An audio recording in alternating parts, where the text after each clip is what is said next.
Congratulations, son, you signed the papers. Now marry her. You really chose her, a village school teacher? I chose the only woman I trust. You trust people too easily. I don't. That's your greatest weakness. My weakness? No. My weakness was believing people had hearts. Not anymore. She isn't what you think. She teaches children under mango trees. She owns 2 dresses. She still writes lesson notes by hand. What exactly am I supposed to think? Think before you speak. No, I'll marry her. But let's make something very clear. This is not love, it's business. She will have my name, nothing else. You'll regret speaking about her that way. I doubt it. I've dealt with billion-dollar lawsuits, politicians, Hollywood celebrities. She is just a quiet village teacher. Don't underestimate quiet people. I'll do more than underestimate her. I'll make sure she remembers every day that she doesn't belong in my world. Be careful, Damien. Some people hide their strength because they have nothing to prove, and some people hide because they're afraid. We'll find out which one she is. Do you take this woman to be your lawful wife? I do. And do you? I do. Smile. Everyone's watching. After today, your real life begins, and trust me, you're going to hate every second of it. Nobody in that magnificent California cathedral knew the marriage had been negotiated like a business merger. To the guests, it was the wedding of the year. America's youngest real estate billionaire had married a humble African village teacher. The newspapers called it a modern fairy tale. Social media called her lucky. They were all wrong. Damien Hawthorne had not married Amara because he loved her. He married her because his late mother's trust required it. Years earlier, Victor Hawthorne had made a promise to a woman who had once saved his family's future during a humanitarian mission in Africa. That woman had only one daughter, Amara. The trust's final clause was painfully simple. If Damien refused to marry Amara before his 35th birthday, he would lose controlling ownership of Hawthorne Global. Billions of dollars gone. So Damien chose what he believed was the cheaper option. He would marry her, humiliate her, wait the minimum number of years required by the trust, then divorce her. Simple. Or so he thought. What Damien never bothered to discover was why Victor Hawthorne, a man who trusted almost nobody, had insisted on this particular woman. He never asked why Amara politely refused every luxury offered before the wedding. He never asked why she quietly continued marking elementary school examination papers even inside a private jet.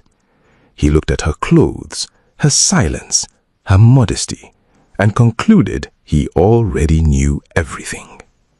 That single mistake would become the most expensive assumption of his life, because the woman everyone believed was just a quiet village teacher had spent years protecting a truth powerful enough to shake governments, billionaires, and Damien Hawthorne himself.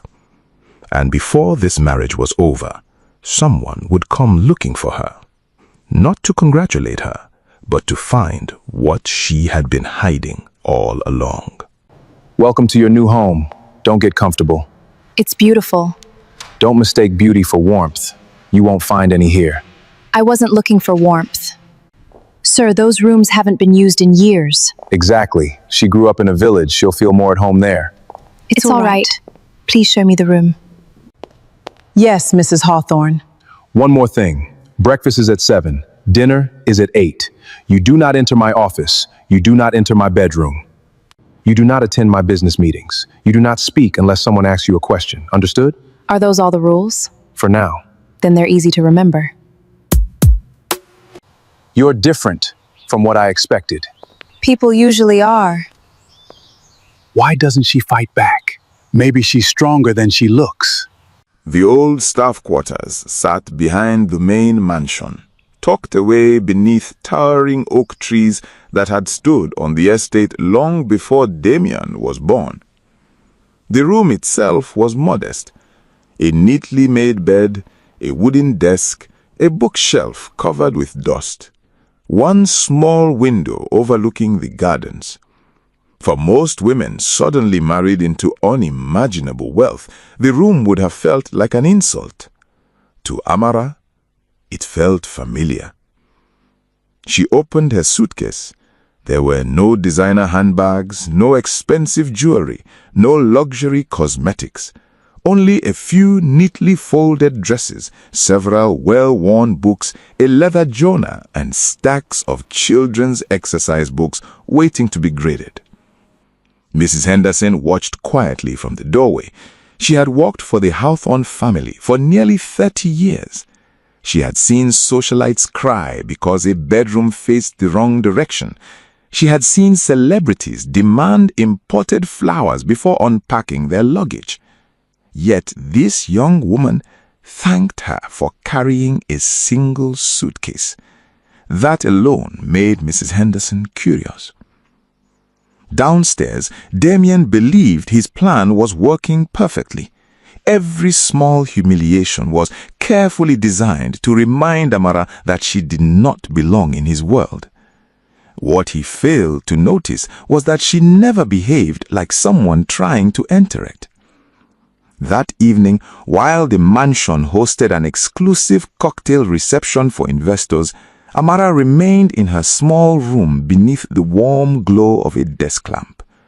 She wasn't crying. She wasn't praying for revenge. She was carefully marking English essays written by children from the village school she had left behind. Each paper carried encouraging notes in neat handwriting. Excellent improvement. Never stop asking questions. I am proud of your effort. Hours later, she carefully wrapped the marked papers in brown envelopes. The next morning, they would be mailed back to Africa. She had promised her students she would never abandon them. She intended to keep that promise. Meanwhile, inside the glittering ballroom, Damien entertained governors, investors, and television personalities. The guests laughed beneath crystal chandeliers, praising his latest billion-dollar acquisition. Yet among the crowd stood a silver-haired man who had spent most of the evening watching Amara from a distance. He never approached her. He never introduced himself. But the moment he recognized her face, the color drained from his own. His champagne glass slipped slightly in his hand, and he whispered only 4 words to himself. "She's actually here." Then, without speaking to anyone else, he quietly left the party. Outside, he climbed into a black SUV and made a single call. His voice trembled. "I've found her." A long silence answered from the other end. Then came one chilling response. "Do not let anyone know who she really is." Mrs. Henderson, bring my wife downstairs. Tonight she's going to meet everyone. That's her, the billionaire's wife? She looks like she got lost on the way here. Ladies and gentlemen, I'd like you all to meet my wife, Amara Hawthorne, former village school teacher, current adjustment project. How fascinating. Tell us, which university did you attend? Harvard, Yale, Oxford, No. Stanford? No. Then where? St. Mary's Community Teachers College. How inspiring. Children don't ask where their teacher studied. They only ask whether their teacher believes in them.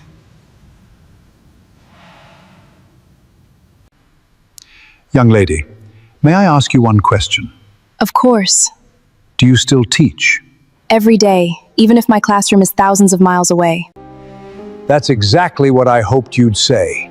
Mr. Whitmore, you know my wife? Let's just say the world is much smaller than most people imagine. The conversation lasted less than 2 minutes, yet it changed the atmosphere of the entire evening. Damien couldn't explain it. Charles Whitmore was not a man who handed out compliments lightly.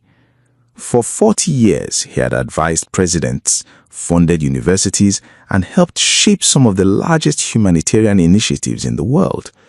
People stood when Charles entered a room, Cabinet ministers waited weeks for appointments with him.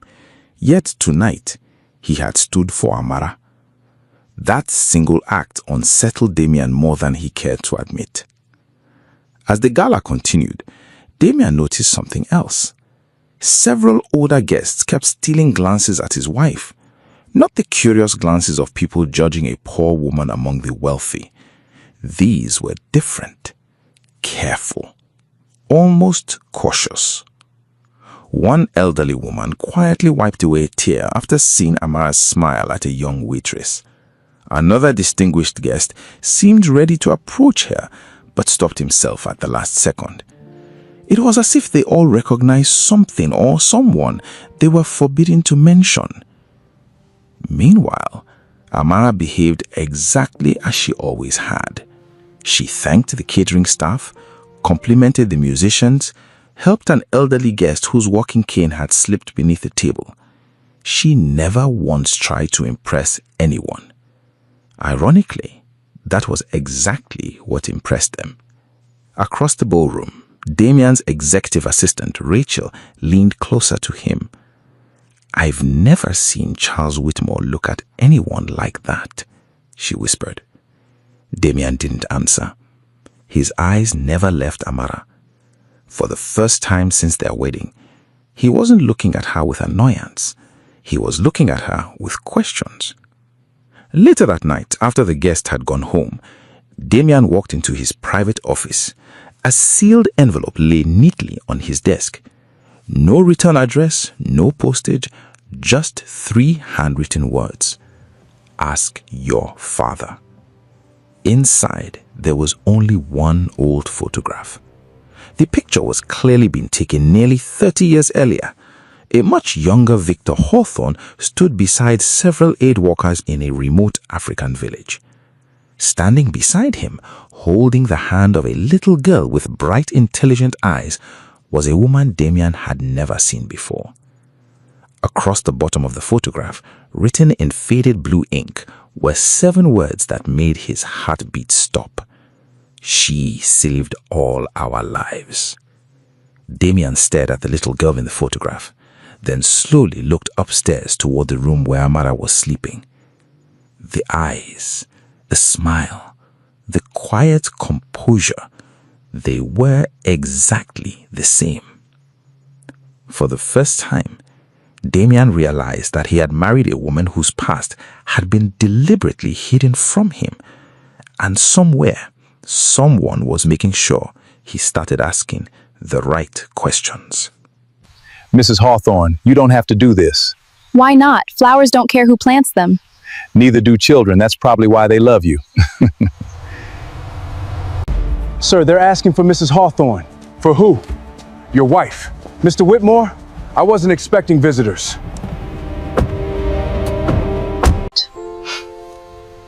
Good morning, Mr. Whitmore. It's been far too long. May I? Of course. Thank you for agreeing to see us. Would someone please explain what's going on? Your wife has been avoiding public attention for years. Avoiding why? Because some promises deserve to be kept. You all know her, yet nobody will tell me how. Mr. Hawthorne, one day you'll be proud that you married her. Who are you? I'm your wife. The visit spread through New York's business community before lunchtime. No press release had been issued, no photographs had been published, yet somehow people learned that Charles Whitmore and several of the world's most influential humanitarian leaders had interrupted their schedules to visit the Hawthorne estate. Not for Damien, for Amara. Speculation exploded. Who was she? A former diplomat? A secret government advisor? The daughter of royalty? No answer ever came. The mystery only deepened. For Damien, the questions became impossible to ignore. That afternoon, he drove to his father's office carrying the old photograph that had appeared on his desk. Victor Hawthorne barely looked surprised when he saw it. Instead, He quietly closed the office door. For several long moments, neither man spoke. Finally, Damien placed the photograph on the desk. "Tell me the truth." Victor looked at the picture for a very long time. His expression softened with memories he had buried for decades. Then he sighed. "You are never supposed to find this yet." Damien leaned forward. "Who is the woman beside you?" Victor answered without hesitation. "Dr. Grace Adeyemi." Damien frowned. "Doctor?" "Yes," Victor nodded slowly. "Not a village herbalist, not an ordinary teacher, one of the greatest epidemiologists Africa has ever produced." Damien's eyes widened. Victor continued. 28 years ago, our humanitarian team walked into a deadly viral outbreak in a remote region. Governments didn't know how to contain it. Aid workers were dying. We were trapped. He paused. Grace stayed. Everyone else wanted to leave. She refused. She organized quarantines with almost no equipment.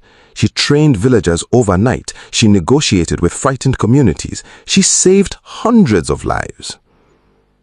Victor's voice became quiet, including mine. Damien felt his heartbeat quicken. Victor reached into an old drawer and removed a faded journal. Inside were newspaper clippings, international medical awards, letters from world leaders, scientific publications. Every one of them carried the same name, Dr. Grace Adeyemi. Damien looked up. "And Amara?"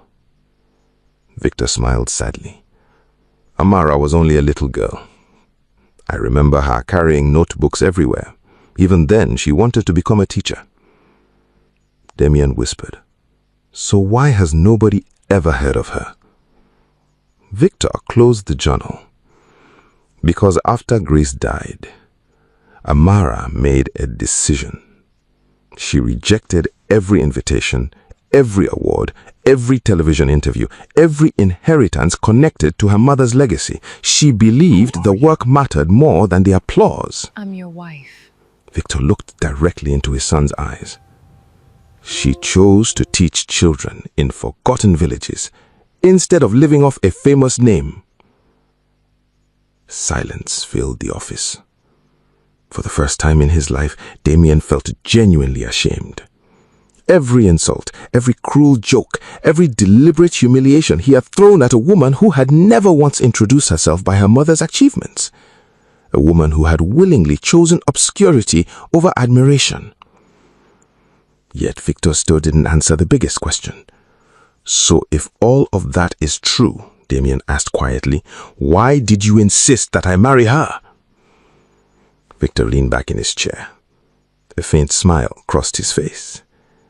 "Because that's only half the story. And the other half..."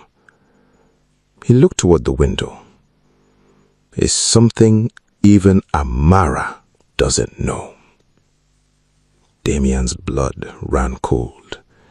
If Amara herself didn't know the whole truth, then the greatest secret of this marriage was still waiting to be uncovered. Sir, there are federal agents outside. Federal agents for what? Mr. Hawthorne, we're investigating an international fraud network operating through fake humanitarian organizations. What are you talking about? My foundation is legitimate. We have evidence. What does that have to do with my wife? Mrs. Hawthorne, we've recovered documents your mother hid nearly 30 years ago. Without them, hundreds of millions of dollars intended for schools and children's hospitals would have disappeared forever. You knew? I knew they existed. I didn't know where. Grace trusted only one person, her daughter. We also discovered someone has been funding schools across Africa for the last 12 years using an anonymous foundation. Anonymously? The founder never accepted recognition, never attended ceremonies, never allowed photographs. Every grant was signed the teacher's promise. Who founded it? She did. My mother believed a child shouldn't lose an education because adults failed them. I simply continued her promise. All these years while I was trying to embarrass you, you were building schools? Not schools, hope. That's why I wanted you to marry her. Not because she needed your name, because I hope one day you would become the kind of man worthy of hers. Everything Damien believed about power collapsed in a single afternoon. He had spent years measuring people by luxury towers, private jets, investment portfolios, and headlines. Amara measured success differently. One child who learned to read, one classroom that stayed open, one village that refused to give up on its future. While Damien had been chasing magazine covers, Amara had quietly changed thousands of lives without asking anyone to remember her name. The anonymous foundation known as the Teacher's Promise had restored schools after floods, supplied textbooks to isolated communities, trained teachers in forgotten regions, and funded scholarships for children who otherwise would never have entered a classroom. The world knew the foundation. No one knew its founder. That anonymity had been intentional. Grace Ademi had warned her daughter that fame attracts admiration, but also greed. If criminals ever discovered the records proving where the original humanitarian trust belonged, they would stop at nothing to seize it. So, Amara protected the truth by becoming exactly what everyone underestimated: an ordinary village teacher. Her simplicity wasn't poverty, it was protection. The investigation that had begun years earlier finally exposed the fraud syndicate that had been searching for Grace's missing records. Several executives from fake charities, international money launderers, and 2 influential board members were arrested within days. The evidence Amara had unknowingly safeguarded for decades became the final piece prosecutors needed. News channels around the world celebrated the investigation. But when journalists gathered outside the Hawthorne estate hoping for an exclusive, Amara quietly slipped out through the back garden to conduct an online reading lesson with her students. That single decision made headlines of its own. Global hero skips press conference to teach children. Standing alone in the now empty study, Damien looked at the old staff quarters where he had forced his wife to live. The room suddenly felt like a monument to his own arrogance. He finally understood the greatest irony of all. He had spent months trying to make a remarkable woman feel small, when she had never needed anyone's approval to stand tall. He walked slowly toward the small room, unsure whether forgiveness was even possible. Behind the closed door, Amara was packing her suitcase, not because she wanted revenge, but because she believed her work there was finished. And for the first time since their wedding, Damien was terrified of losing the one person he had never truly tried to know. Are you leaving? Yes. Because of yesterday? No. Because my work here is finished. I deserve that. I insulted you, humiliated you, treated you like you were beneath me. And you never once returned the favor. Why? Because hurting people doesn't heal hurt people. Can you ever forgive me? I forgave you the day we got married.